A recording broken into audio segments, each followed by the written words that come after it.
Salut les infocrates, je vous fais cette petite vidéo pour vous parler du fait que Dieudonné a présenté ses excuses à la communauté juive pour toutes les provocations qu'il a faites depuis une vingtaine d'années.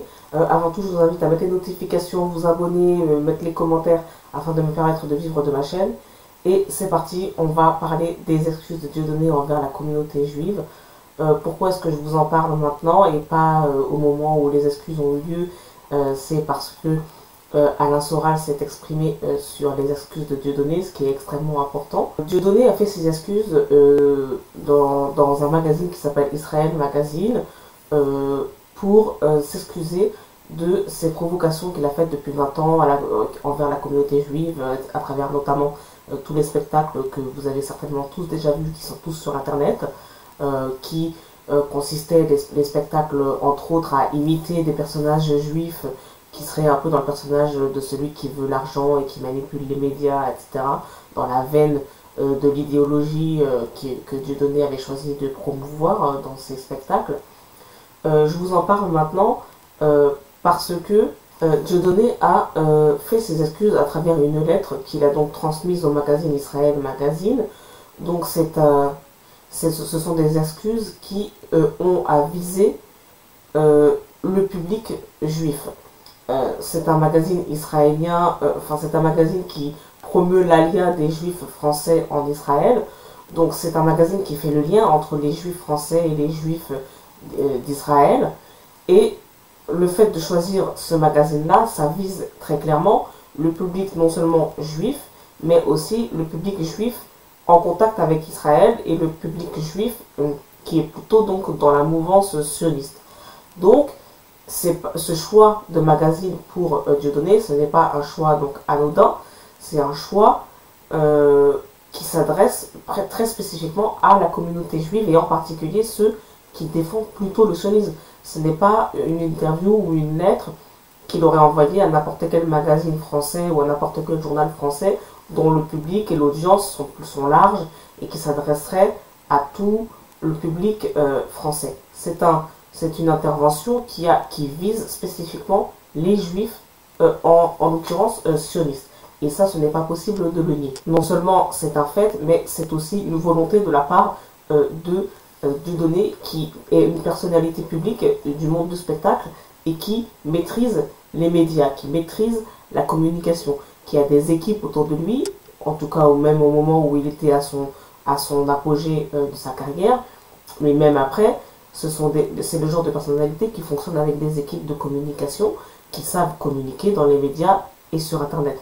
Donc s'il choisit ces magazines-là, c'est pour viser très exactement une population très précise, pour s'excuser auprès de cette population. Si je fais cette intervention, c'est parce que Alain Soral s'est exprimé sur ces excuses de Dieudonné. Pourquoi est-ce que je choisis maintenant de parler d'Alain Soral alors que je n'ai jamais parlé d'Alain Soral sur ma chaîne?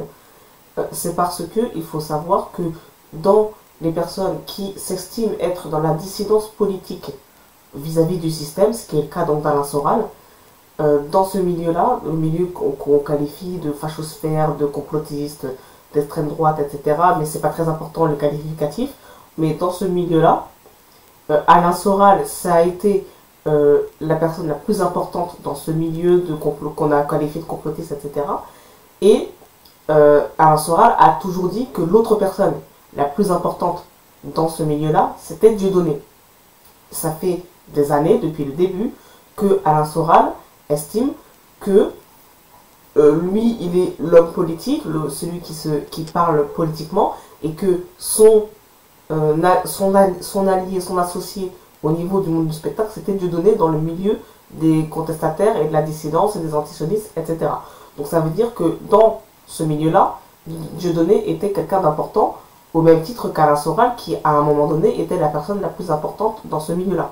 Donc le fait que Alain Soral s'exprime sur le fait que Dieudonné ait rompu l'engagement qui était spécifique à ce milieu-là, c'est une intervention qui est en fait très importante et même majeure, puisque, à mon sens, cela signe en fait une forme de fin pour cette forme de dissidence-là, qui remuait les relents antisémites en France. Et attention, une fois qu'on a dit ça, une fois qu'on a dit que ce positionnement remuait les relents antisémites, etc., il va falloir ne pas s'arrêter là. Il faut aussi réfléchir sur qui est Alain Soral, sur quel est le message d'Alain Soral, qu'est-ce qu'il dit, d'où il sort ce qu'il dit, d'où il parle, qui sont ses acolytes, qui sont ses alliés, quel est son réseau, est-ce que maintenant il est en déclin ou est-ce qu'il monte, etc.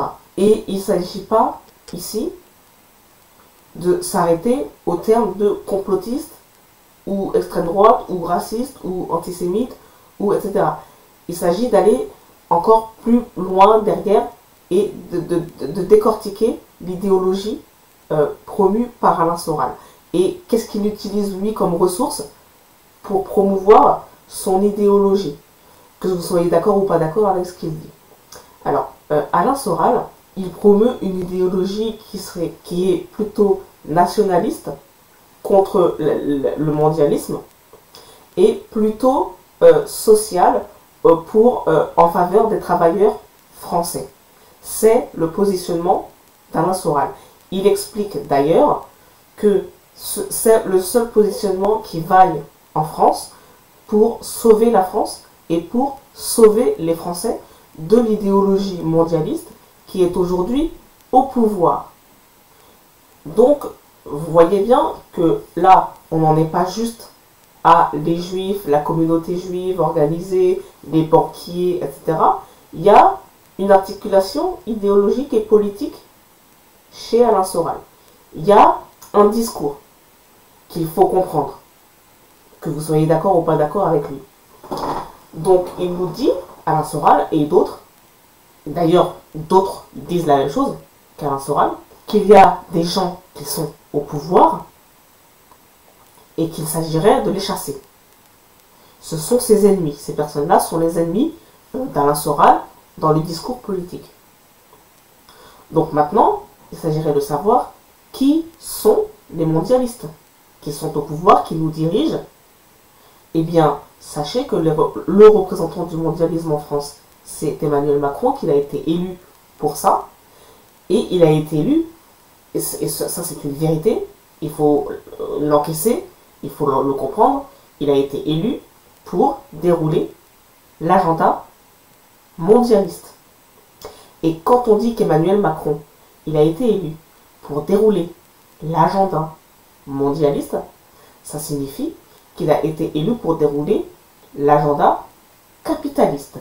Aujourd'hui, en 2023, le mondialisme et le capitalisme s'articulent entre les deux.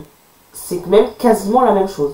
Mais, c'est pas exactement la même chose, mais ça s'articule au point d'être quasiment la même chose. Certaines personnes utilisent le mot néolibéralisme, libéralisme, ultralibéralisme, libéralisme économique. Voilà, on est dans ces eaux-là. Le mondialisme, c'est ça. Quel est l'agenda du libéralisme? Le libéralisme et le mondialisme, donc le mondialisme en soi, le mondialisme, le libéralisme, l'ultralibéralisme, le néolibéralisme, les termes qu'on entend souvent, quel est leur agenda? Leur agenda, c'est de faire en sorte que les personnes, les populations, ce soient les meilleurs consommateurs possibles. Quitte à tout détruire pour que les personnes soient les meilleurs consommateurs possibles. Donc selon ces théories-là, il s'est agi pour le capitalisme et le mondialisme de détruire les frontières nationales, de détruire la famille, de détruire la société, les structures, les différentes structures, l'entreprise, les entreprises nationales, en les rendant internationales, pour que tout le monde soit les meilleurs consommateurs possibles et les meilleurs travailleurs possibles. Et quand il s'agit de fabriquer les meilleurs travailleurs possibles, la technique utilisée par le mondialisme et le capitalisme, c'est de faire venir des immigrés en masse, les payer moins cher que les Français ou les nationaux, dans le but de faire pression à la baisse sur les salaires. Alain Soral, en se servant comme ça de la contestation du mondialisme, qui peut être une bonne contestation, et donc Alain Soral, en se servant de la contestation du capitalisme actuel et du capitalisme financier et du mondialisme, il se sert de ce discours-là pour attaquer les juifs. Pourquoi? Parce qu'Alain Soral nous dit, ceux qui dirigent ce mondialisme, ceux qui dirigent ce capitalisme, ceux pour qui ça rapporte ceux pour qui le capitalisme a un intérêt, c'est la communauté juive organisée, cosmopolite, qui voyage dans le monde et qui profite de tous les avantages du mondialisme actuel. Ça, c'est fondamental à comprendre chez Alain Soral. Et il ne suffit pas de s'arrêter à Soral est antisémite. Il faut comprendre quel est le discours d'Alain Soral, quels sont les ressorts qu'il utilise pour que les gens l'écoutent, le croient, et ensuite se disent « bah oui, c'est vrai ». Il intellectualise l'antisémitisme. Mais ce n'est pas parce qu'Alain Soral vise en particulier les juifs, ou ce n'est pas parce qu'Alain Soral est raciste ou antisémite, etc., etc., que ça doit nous conditionner à ne pas se rendre compte de la réalité que nous vivons aujourd'hui en France, en Europe et dans le monde. Pourquoi?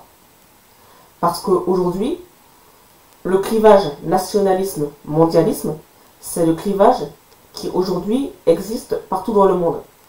Aujourd'hui, le mondialisme, il est contesté partout à travers le monde. Jair Bolsonaro au Brésil conteste les tenants du pouvoir, amis de Lula, qui sont mondialistes et qui défendent les valeurs LGBT. Aux États-Unis, Donald Trump, il s'est aussi posé en nationaliste qui veut combattre le mondialisme incarné par Joe Biden et les démocrates, ainsi que l'idéologie woke. Il faut savoir qu'aujourd'hui, le mondialisme, il est très souvent couplé avec l'idéologie woke, qu'on appelle woke, c'est-à-dire l'idéologie de défense des luttes intersectionnelles contre les discriminations. Donc, ça va être la lutte féministe, ça va être la lutte antiraciste, ça va être la lutte LGBT, et ces luttes-là sont considérées par les anti-mondialistes et les nationalistes comme des luttes qui détruisent la famille dans le but de fabriquer de bons consommateurs. Et ces théories ont été largement démontrées en dehors du discours d'Alain Soral. Il y a des auteurs qui vous expliquent ça extrêmement bien, et vous n'avez pas besoin de passer par Alain Soral pour comprendre certaines théories qui ont été démontrées.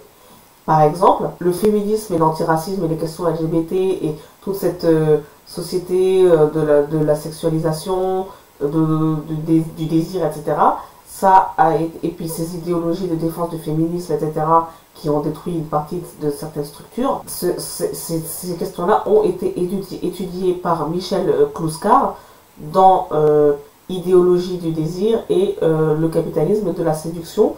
C'est ce livre-là qui est fondateur à mon avis, du mouvement anti-mondialiste aujourd'hui.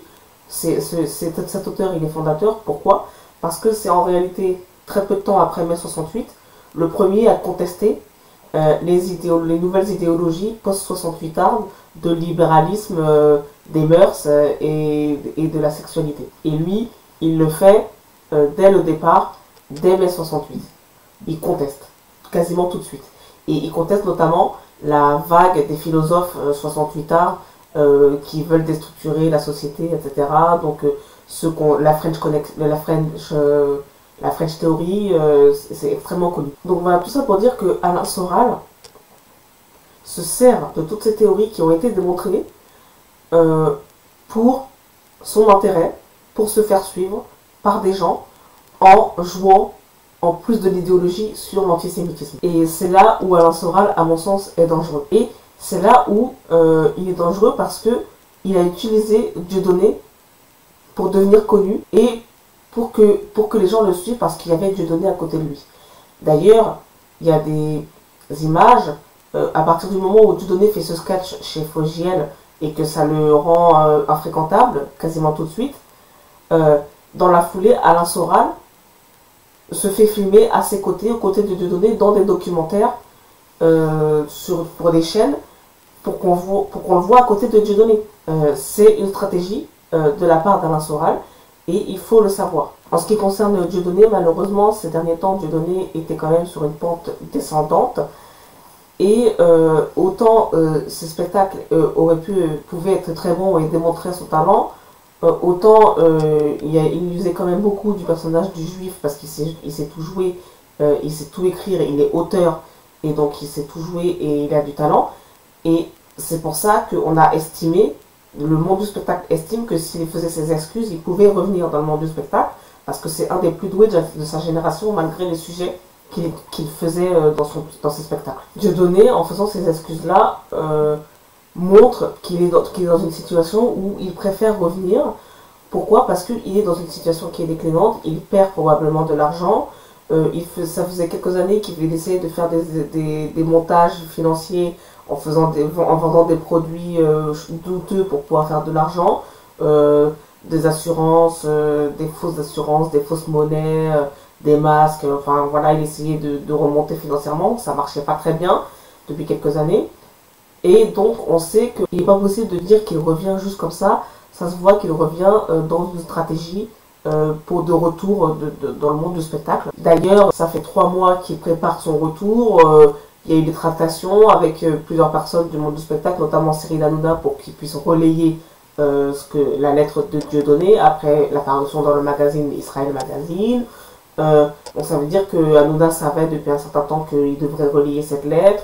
Il y a des tractations avec Elie Semoun, son ancien compagnon de route. Voilà.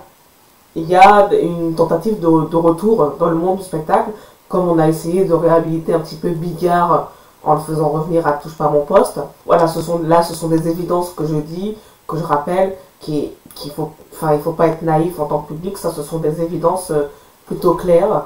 Il faut savoir le comprendre. Et une fois qu'on a dit ça, que Dieudonné veut sortir de son antisémitisme et de sa provocation envers la communauté juive, ce qui était une provocation quand même plutôt réelle, qui était avérée et qu'on ne peut pas nier non plus. Une fois qu'il est sorti de sa provocation, ça ne veut pas dire qu'il n'y a pas une critique de la société d'aujourd'hui à faire, qu'il n'y a pas une critique du mondialisme à faire, parce que le mondialisme aujourd'hui détruit les vies des populations européennes et françaises en particulier. Donc il faut aussi que vous soyez conscient, en sortant de l'antisémitisme d'Alain Soral, qu'il y a aussi un problème dans les médias. Il y a un problème de propriété des médias par quelques grands patrons qui possèdent les médias et ce qu'on dit des médias, donc notamment, par exemple, pour Touche pas mon poste, c'est Bolloré qui possède. Donc, qu'est-ce qu'on a le droit de dire sur C8 ou pas? Et là, c'est un petit exemple. Donc voilà, c'est pas parce que la dissidence aujourd'hui qui était antisémite et raciste disparaît qu'il n'y avait rien à dire au départ. Il y a quand même des choses à dire sur la société dans laquelle nous vivons. Et il faut que la population en soit consciente. Voilà, c'est la fin de cet édito et je vous dis à bientôt pour une prochaine vidéo. Salut!